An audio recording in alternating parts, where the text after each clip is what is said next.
Let's bring in Scott Bates. He's the adjunct senior fellow at Pell Center for International Relations. He joins me via Skype from Hartford, Connecticut. Scott, welcome to the program. Let me begin with the G7 talks.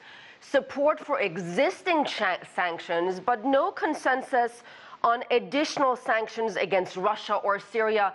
Is that really all that surprising? Well, it's not surprising at all, because this situation was launched very quickly on our allies. And so the conversation is going to be a very different one. In fact, it's this summit that's going forward with the foreign ministers has been put together on the fly. Secretary Tillerson changed the date of it, and then he said, well, I only have 5 hours for it. So you can imagine that the allies first are likely upset that they weren't consulted about being part of the action, or at least consulted about what might take place. And then secondly, talk about sanctions has economic impact and policy ramifications across the board for all U.S. allies as well. So no big surprise that sanctions against Russia wouldn't be forthcoming immediately. I would say that the focus should probably be on sanctions on Syria. That should be a no-brainer for the U.S. and their European allies. So do you think Trump's Syria policy, strategy, objectives, however you want to call it, is it more clear now after last week's U.S. missile strike on that Syrian airbase?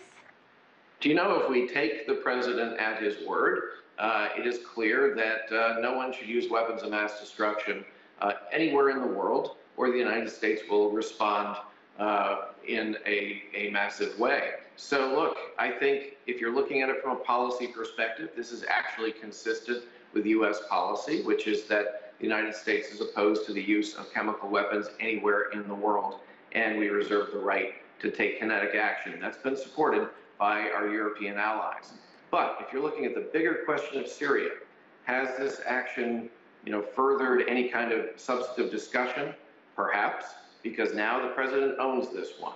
Before, he ran on a platform saying that he didn't want much to do with this situation in Syria. He criticized everyone around me for their acts in Syria. And now the president has come down with both feet, and he owns the situation. So hopefully he'll work with the U.S.'s European allies on a potential solution.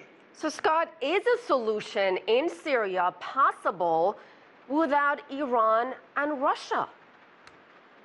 Very unlikely, and it doesn't take much but look at a map of where Syria is, and it's surrounded by a lot of neighbors with a lot of competing interests. There's a reason this has gone on for 5 and 6 years, and so ultimately no one can impose a solution on the Syrian situation.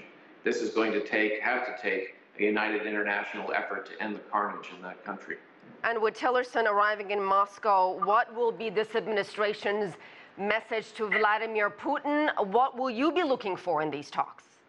I think that a couple things could be clearly delivered to the Russians. Number one is that the U.S. will not tolerate the use of weapons of mass destruction anywhere in the world, and we reserve the right to take action against them. Number two is that the Russian solution to the Syrian issue, it hasn't been a solution, and the war continues and the carnage increases. So I think Secretary Tillerson is going to say, let's end this before it gets out of control. It's in everyone's best interest. Scott Bates, thank you so much, sir.